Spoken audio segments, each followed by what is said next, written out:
Coastal Kannada ವೀಕ್ಷಿಸುತ್ತಿರುವಂತಹ ಎಲ್ಲ ಸ್ನೇಹಿತರಿಗೂ ನಮಸ್ಕಾರ. ಕೋಸ್ಟಲ್ ಕನ್ನಡದ ಮತ್ತೊಂದು ವಿಡಿಯೋಗೆ ಸ್ವಾಗತ. ಈ ವಿಡಿಯೋದಲ್ಲಿ ನಾವು ನಿಮಗೆ ಗೋಸ್ಟ್ ಚಿತ್ರದ ಬಗ್ಗೆ ಒಂದಿಷ್ಟು ವಿಮರ್ಶೆಯನ್ನು ನಿಮ್ಮ ಮುಂದೆ ಹಂಚ್ಕೋತಾ ಇದ್ದೀವಿ. ಈ ಗೋಸ್ಟ್ ಸಿನಿಮಾ ಯಾವುದು ಅಂತ ನಿಮ್ಗೆ ಈಗಾಗಲೇ ಗೊತ್ತಿರಬಹುದು. ನಮ್ಮ ಡಾಕ್ಟರ್ ಶಿವರಾಜ್ ಕುಮಾರ್ ಅಭಿನಯದ ಅಪ್ಕಮಿಂಗ್ ಸಿನಿಮಾ. ಇನ್ನು ಈ ಸಿನಿಮಾದ ನಿರ್ದೇಶಕರು ಶ್ರೀನಿವಾಸ್, ಹಾಗೆ ಈ ಚಿತ್ರದ ನಿರ್ಮಾಪಕರು ಸಂದೇಶ್ ನಾಗರಾಜ್ ಅವರು. ಇನ್ನು ಈ ಚಿತ್ರದ ಬಗ್ಗೆ ನಾವು ವಿಮರ್ಶೆ ಮಾಡೋದಕ್ಕೂ ಮೊದಲು ಈ ಚಿತ್ರದ ನಿರ್ದೇಶಕರ ಬಗ್ಗೆ ನಾವು ಹೇಳಲೇಬೇಕು. ಈ ಚಿತ್ರದ ನಿರ್ದೇಶಕರು ಮತ್ತೆ ಯಾರು ಅಲ್ಲ, ಶ್ರೀನಿವಾಸ ಕಲ್ಯಾಣ, ಬೀರ್ಬಲ್ ಹಾಗೆ ಓಲ್ಡ್ ಮಂಕ್ ಈ ಚಿತ್ರವನ್ನು ನಿರ್ದೇಶಿಸಿ ನಾಯಕ ನಟನಾಗಿ ಅಭಿನಯಿಸಿದ ಅದೇ ಶ್ರೀನಿವಾಸ್ ಈ ಚಿತ್ರದ ಅಂದ್ರೆ ಗೋಸ್ಟ್ ಚಿತ್ರದ ನಿರ್ದೇಶಕರು. ಈಗಾಗಲೇ ನಿಮಗೆ ಗೋಸ್ಟ್ ಚಿತ್ರದ ಬಗ್ಗೆ ಒಂದು ಕ್ಲಾರಿಟಿ ಸಿಕ್ಕಿರಬಹುದು. ಈ ಚಿತ್ರ ಯಾವ ಮಟ್ಟಕ್ಕೆ ಸದ್ದು ಮಾಡಬಹುದು ಅನ್ನೋ ಒಂದು ಸಣ್ಣ ಸುಳಿವು ನಿಮಗೆ ಸಿಕ್ಕಿರಬಹುದು. ಅದೇನೇ ಇರಲಿ, ಈ ಚಿತ್ರದ ಪೋಸ್ಟರ್ನ ಬಗ್ಗೆ ನಾವು ಹೇಳೋದಾದ್ರೆ ಈ ಸಿನಿಮಾ ನಿಜವಾಗ್ಲೂ ದೆವ್ವದ ಸಿನಿಮಾನ ಅನ್ನೋ ಅನುಮಾನ ಪ್ರತಿಯೊಬ್ಬರಿಗೂ ಮೂಡುತ್ತೆ. ಯಾಕಂತ ಹೇಳಿದ್ರೆ ಈಗಾಗಲೇ ಈ ಚಿತ್ರದ ಕಾನ್ಸೆಪ್ಟ್ ಪೋಸ್ಟರ್ ಅನ್ನು ಡಾಕ್ಟರ್ ರಾಜ್ಕುಮಾರ್ ಅಂದ್ರೆ ನಮ್ಮ ಅಣ್ಣವರು, ನಮ್ಮ ಕನ್ನಡ ಚಿತ್ರರಂಗದ ದೇವರ ಜನ್ಮದಿನದ ಅಂಗವಾಗಿ ರಿಲೀಸ್ ಮಾಡಲಾಗಿತ್ತು. ಈ ಪೋಸ್ಟರ್ ಇದೀಗ ಶಿವಣ್ಣನ ಅಭಿಮಾನಿಗಳು ಮಾತ್ರವಲ್ಲ, ಪ್ರತಿಯೊಬ್ಬ ನಟನ ಅಭಿಮಾನಿಗಳ ವಾಲ್ನಲ್ಲಿದೆ. ತುಂಬಾನೇ ಅತ್ಯದ್ಭುತವಾಗಿ ನೆಕ್ಸ್ಟ್ ಲೆವೆಲ್ ಪೋಸ್ಟರ್ ಅಂತಲೇ ಈ ಚಿತ್ರದ ಪೋಸ್ಟರ್ ಅನ್ನು ಹೇಳ್ಬೋದು. ಆದರೆ ಈ ಚಿತ್ರದ ಟೈಟಲ್ಗೂ ಈ ಚಿತ್ರದ ಫೋಟೋಗೂ ಯಾವುದೇ ರೀತಿಯಾದಂಥ ಸಾಮ್ಯತೆ ಇಲ್ಲ. ಗೋಸ್ಟ್ ಅಂದ ಕೂಡಲೇ ಎಲ್ರಿಗೂ ದೆವ್ವದ ಸಿನಿಮಾ ಅಂತ ಅನಿಸುತ್ತೆ. ಆದರೆ ಈ ಪೋಸ್ಟರ್ನಲ್ಲಿ ಯಾವುದೇ ರೀತಿಯಾದಂತಹ ದೆವ್ವಗಳಿಲ್ಲ. ಬದಲಾಗಿ ಶಿವಣ್ಣ ಈ ಚಿತ್ರದ ಪೋಸ್ಟರ್ನಲ್ಲಿ ಗನ್ ಹಿಡ್ಕೊಂಡಿದ್ದಾರೆ. ಹಾಗೆ ನಾವು ಸ್ವಲ್ಪ ಕೆಳಗೆ ನೋಡಿದರೆ ಶಿವಣ್ಣನ ಮುಂಭಾಗದಲ್ಲಿ ಎಲ್ಲರೂ ಕೂಡ ಗನ್ ಹಿಡ್ಕೊಂಡು ಶಿವಣ್ಣನತ್ತ ಮುಖ ಮಾಡಿ ನಿಂತಿದ್ದಾರೆ. ಇದನ್ನು ನಾವು ಗಮನಿಸಬೇಕಾದ್ರೆ ಇದು ನಿಜವಾಗ್ಲೂ ದೆವ್ವದ ಸಿನಿಮಾನಾ ಅನ್ನೋ ಒಂದು ಪ್ರಶ್ನೆ ಪ್ರತಿಯೊಬ್ಬರಿಗೂ ಮೂಡುತ್ತೆ. ಯಾಕಂತ ಹೇಳಿದ್ರೆ ದೆವ್ವದ ಸಿನಿಮಾಗೂ ಮತ್ತು ಗನ್ನಿಗೂ ಎತ್ತ ಸಂಬಂಧ? ದೆವ್ವಕ್ಕೆ ಶೂಟ್ ಮಾಡೋಕೆ ಸಾಧ್ಯನಾ? ಹಾಗಾದರೆ ಇಲ್ಲಿ ಶೂಟ್ ಮಾಡೋದು ಯಾರಿಗೆ? ಟೈಟಲ್ ಗೋಸ್ಟ್ ಅಂತ ಇದೆ, ಆದರೆ ಇಲ್ಲಿ ಗೋಸ್ಟಿಗೆ ಶೂಟ್ ಮಾಡೋಕ್ಕಾಗಲ್ಲ. ಹಾಗಾದರೆ ಗೋಸ್ಟ್ ಥರ ಇರುವಂತಹ ವಸ್ತು ಯಾವುದು, ಅಲ್ಲಿ ಸಬ್ಜೆಕ್ಟ್ ಯಾವುದು ಅಂತ ನಾವು ಕಿದುಕ್ತಾ ಹೋದರೆ ಝೋಂಬಿಯಾಗಿರಬಹುದಾ ಅನ್ನೋ ಒಂದು ಪ್ರಶ್ನೆ ಪ್ರತಿಯೊಬ್ಬರ ಮನಸ್ಸಲ್ಲಿ ಮೂಡುತ್ತೆ. ಹಾಗೆ ನಮ್ಮ ಮನಸ್ಸಲ್ಲೂ ಕೂಡ ಮೂಡಿದೆ. ಈ ಸಿನಿಮಾ ಝೋಂಬಿಯ ಸಿನಿಮಾ ಆದರೆ ಇದು ಕನ್ನಡ ಚಿತ್ರರಂಗದಲ್ಲಿ ಮೊದಲ ಪ್ರಯತ್ನ. ಇದರ ಜೊತೆಗೆ ಮತ್ತೊಂದು ಪ್ರಶ್ನೆ ಮೂಡುತ್ತೆ, ಶಿವಣ್ಣ ಇಲ್ಲಿ ಗನ್ ಇಟ್ಕೊಂಡಿದ್ದಾರೆ, ಇದರಲ್ಲಿ ಶಿವಣ್ಣ ಆರ್ಮಿ ಮ್ಯಾನ?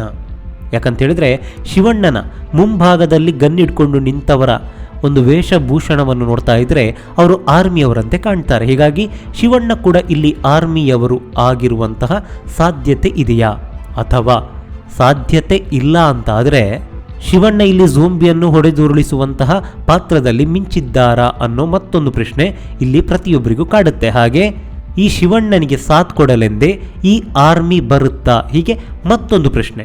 ಇವೆಲ್ಲದರ ಮಧ್ಯೆ ಮತ್ತೊಂದು ಅನುಮಾನ ಕೂಡ ಕಾಡುತ್ತೆ. ಅದೇನಂತ ಹೇಳಿದ್ರೆ ಇಲ್ಲಿ ಶಿವಣ್ಣ ಆರ್ಮಿ ಮ್ಯಾನ್ ಆಗಲಿಕ್ಕೆ ಸಾಧ್ಯ ಇಲ್ಲ. ಯಾಕಂತ ಹೇಳಿದ್ರೆ ಇಲ್ಲಿ ಶಿವಣ್ಣ ಆರ್ಮಿ ಡ್ರೆಸ್ಸಲ್ಲಿ ಇಲ್ಲ.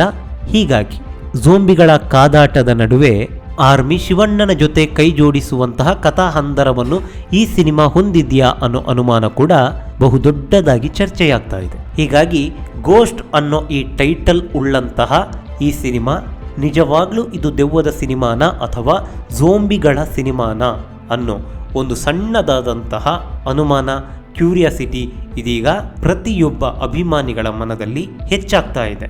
ಇನ್ನು ಈ ಶ್ರೀನಿವಾಸ್ ಅವರ ಬಗ್ಗೆ ನಾವು ಹೇಳೋದಾದರೆ ಇವರು ಒಂದಿಷ್ಟು ಕನ್ನಡ ಚಿತ್ರದಲ್ಲಿ ಬಣ್ಣ ಹಚ್ಚಿದ್ದಾರೆ.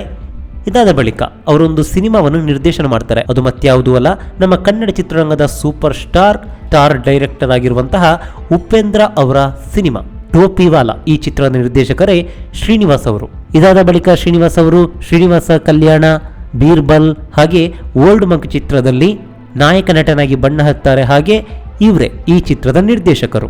ಬೀರ್ಬಲ್ ಸಿನಿಮಾ ಅಂತ ಹೇಳಿದ ಕೂಡಲೇ ಈ ಚಿತ್ರವನ್ನು ನೋಡಿದವರಿಗೆ ಈ ಚಿತ್ರದ ಬಗ್ಗೆ, ಈ ಚಿತ್ರದ ಯೋಗ್ಯತೆಯ ಬಗ್ಗೆ ಪ್ರತಿಯೊಬ್ಬರಿಗೆ ಗೊತ್ತೇ ಇರುತ್ತೆ. ಯಾಕಂತ ಹೇಳಿದ್ರೆ ಅತ್ಯದ್ಭುತವಾದಂಥ ಸಿನಿಮಾ.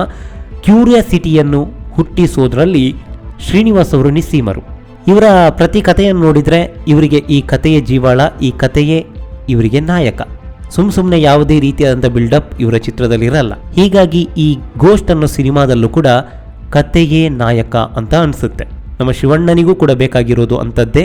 ನಮ್ಮ ಶಿವಣ್ಣ ನಿರ್ದೇಶಕರ ನಟ ಅನ್ನೋದು ಜಗಜ್ಜಾಹೀರ. ಹೀಗಾಗಿ ಶಿವಣ್ಣ ಅದೆಂಥದ್ದೇ ಸಿನಿಮಾ ಆಗಿದ್ರೂ ಅದೇ ಎನರ್ಜಿಯಲ್ಲಿ ಪ್ರೇಕ್ಷಕರಿಗೆ ರಂಜಿಸೋದ್ರಲ್ಲಿ ಎತ್ತಿದ ಕೈ. ಹೀಗಾಗಿ ಈ ಸಿನಿಮಾದಲ್ಲಿ ಶಿವಣ್ಣ ಅದು ಯಾವ ಮಟ್ಟದಲ್ಲಿ ಅಬ್ಬರಿಸಲಿದ್ದಾರೆ ಅನ್ನೋ ಒಂದು ಪ್ರಶ್ನೆ ಅಭಿಮಾನಿ ವಲಯದಲ್ಲಿ ಇದೆ.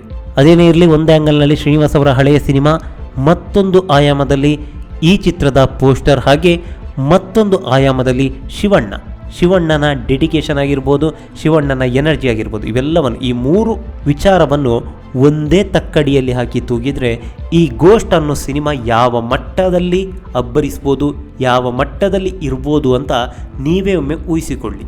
ಅದೇನೇ ಇರಲಿ, ಗೋಸ್ಟ್ ನಮ್ಮ ಕನ್ನಡ ಚಿತ್ರರಂಗದ ಮತ್ತೊಂದು ಅತ್ಯದ್ಭುತ ಸಿನಿಮಾ, ಹಾಗೆ ಇಡೀ ಪ್ರಪಂಚದ ಚಿತ್ರರಂಗವೇ ಮತ್ತೊಮ್ಮೆ ಕನ್ನಡ ಚಿತ್ರರಂಗದತ್ತ ನೋಡುವಂತೆ ಮಾಡುವಂತಹ ಸಿನಿಮಾ ಆಗಲಿದೆ ಅನ್ನೋದರಲ್ಲಿ ಎಳ್ಳಷ್ಟು ಅನುಮಾನವಿಲ್ಲ. ಈ ಗೋಸ್ಟ್ ಸಿನಿಮಾ ನಮ್ಮ ಈ ಹಿಂದಿನ ಎಲ್ಲ ರೆಕಾರ್ಡನ್ನು ಬ್ರೇಕ್ ಮಾಡಿ ಹೊಸ ಇತಿಹಾಸವನ್ನು ನಿರ್ಮಿಸಲಿ ಅನ್ನೋದೇ ನಮ್ಮ ಆಶಯ. ನಮಸ್ಕಾರ.